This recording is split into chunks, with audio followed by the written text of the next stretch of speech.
बच्चों, कल हमने चर्चा की थी ग्रामीण समाजशास्त्र के अर्थ और परिभाषाओं पर। उसी क्रम में आगे प्रकाश डालते हैं और आपको ग्रामीण समाज के क्रमबद्ध व्यवस्थित अध्ययन करने वाले शास्त्र या विज्ञान को समझाने का प्रयास करते हैं। इस क्रम में अब परिभाषाएं लेते हैं जो विभिन्न विद्वानों द्वारा दी गई हैं। सर्वप्रथम J.M. गिलिट ने अपनी पुस्तक रूरल सोशियोलॉजी में लिखा है, हम ग्रामीण समाजशास्त्र को समाजशास्त्र की वह शाखा मान सकते हैं जो ग्रामीण समुदायों का उनकी दशाओं एवं प्रवृत्तियों के अन्वेषण एवं प्रगति के सिद्धांत निर्माण हेतु व्यवस्थित अध्ययन करती है। एक और राइटर हैं टी लीन स्मिथ।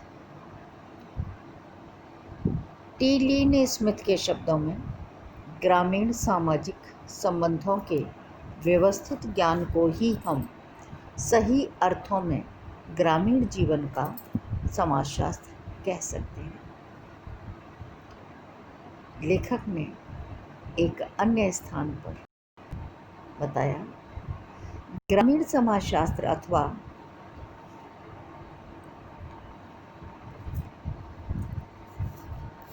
ग्रामीण जीवन का समाजशास्त्र है।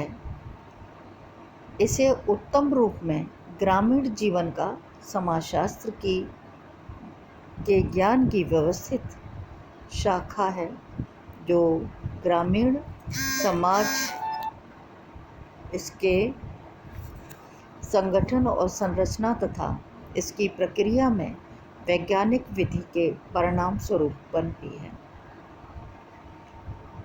इस तरह ये दोनों राइटर लगभग एक ही विचार के अनुसार ग्रामीण समाजशास्त्र को समझाने का, परिभाषित करने का प्रयास कर रहे हैं। एक और राइटर लेते हैं जिससे आपको ग्रामीण समाजशास्त्र का अर्थ और अधिक स्पष्ट हो जाएगा। राइटर हैं F Stuart Chapin. F Stuart Chapin के अनुसार ग्रामीण जीवन का समाजशास्त्र ग्रामीण जनसंख्या, ग्रामीण सामाजिक संगठन एवं ग्रामीण समाज में कार्यरत सामाजिक प्रक्रियाओं का अध्ययन है। इसमें पूरा ग्रामीण समाजशास्त्र की रूपरेखा आ गई कि ग्रामीण समाजशास्त्र के अंतर्गत क्या क्या अध्ययन किया जाएगा। बच्चों, अब भारतीय समाजशास्त्री A.R. देसाई की परिभाषा को देखते हैं। श्री A.R. देसाई ने रूरल सोशियोलॉजी इन इंडिया में ग्रामीण समाजशास्त्र की परिभाषा के संबंध में अपने विचार व्यक्त किए हैं। मैं यहाँ परिभाषा की बात नहीं कर रही हूँ, मैं यहाँ उनकी पुस्तक में इस संबंध में दिए गए विचारों का उल्लेख कर रही हूँ। A.R. देसाई लिखते हैं कि ग्रामीण समाज शास्त्रियों में ग्रामीण समाजशास्त्र की परिभाषा, क्षेत्र और उद्देश्यों के संबंध में विचारों में गहरे मतभेद होते हुए भी उनमें अनेक भौतिक सहमतियाँ भी हैं। तो ये बात बिल्कुल ठीक है, मतभेद हैं विचारों में, लेकिन भौतिक सहमतियाँ भी स्वीकार कर रहे हैं। सभी का ये विचार है कि ग्रामीण परिवेश में सामाजिक जीवन की विशेषताएं और प्रवृत्तियां इसकी अपनी विशिष्ट विशेषताएं रखती हैं जो नगरीय परिवेश के सामाजिक जीवन से उसे पूर्णतया भिन्न करती हैं। सभी निर्विरोध घोषणा करते हैं कि ग्रामीण समाजशास्त्र का प्रमुख लक्ष्य ग्रामीण सामाजिक संगठन, उसकी संरचना, प्रकारों तथा विकास की प्रवृत्तियों का वैज्ञानिकों द्वारा व्यवस्थित तथा विस्तृत अध्ययन करना तथा क्रमबद्ध अध्ययन के आधार पर इसके विकास से संबंधित नियमों को ज्ञात करना आता है।